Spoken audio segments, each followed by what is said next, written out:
এখানে ইঁদুরদের আব্বু তার বাচ্চাদেরকে বিড়ালের আক্রমণ থেকে বাঁচার নিনজা টেকনিক শেখাচ্ছিল।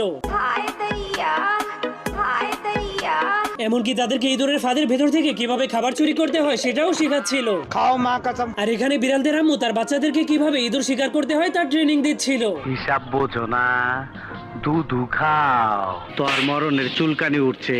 এরপর তাদের মা একটা খেলনা ইঁদুরকে চাবি দিয়ে চালু করে ছেড়ে দিলেই তার বাচ্চা সেটাকে ধরার জন্য চলে যায়।